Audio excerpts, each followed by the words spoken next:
শালায় তো পাগল বানায় লাইব যদি অলরেডি যদি না বাই করে দেই। কবিরাজ আছে না একটা, ওই কবিরাজের কাছে গেলে মনে হয় পাইতে পারি। আচ্ছা দেখি যাই।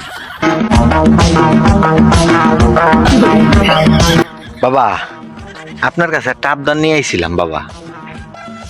কি আবদার বচ্চ বলো বাবা। আমার শালায় পাগল বানায় লাইতাছে। আমার শালার শালির পায়জামা হারাই গেছে, পেটিকোট পায়জামা হারাই গেছে। এটা সন্ধানটা বাবা আপনার খুব দ্রুত দিতে হইব বাবা। এই কারণে আপনার কাছে আইছি বাবা। এই তুই ধ্যান ভঙ্গ করছস, তোর শালার শালির পায়জামা হারাই গেছে, সেটার জন্য তুই আমার কাছে আইসি আমার ধ্যান ভঙ্গ করলি। শালায় তো পাগল বানায় লাইতাছে। আমিও বিপদে পড়ে গেছি, খুব বিপদে পড়ে আইছি বাবা আপনার কাছে।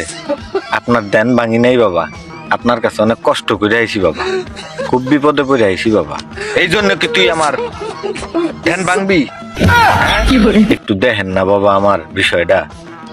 এই তোর নিচের মালটা খোল, নিচে যে প্যান্টটা পরছস ওই প্যান্টটা খোল, খুইলা তোর নাকের কাছে নে। নাকের কাছে নিয়া একটা সুঙ্গা দে, সুঙ্গা দিয়া দেখবি যে গ্যারান্ডা সেন্টটা পাবি, ওই সেন্টের সূত্র ধইরা তুই যায়া খুঁজবি, খুঁজলেই পায়া যাবি, বুঝছস? আচ্ছা বাবা তাহলে তো পায়া যাবো, খুব দ্রুত পায়া যাবো। আচ্ছা ঠিক আছে তাহলে আমি যাই বাবা, তাড়াতাড়ি যা, দৌড়ের উপর আইছে পায়জামা খুঁজতে আমার কাছে। আর কোনো জায়গা পাইলি না, পায়জামা খোঁজার লেগে আমার কাছে আইছিস।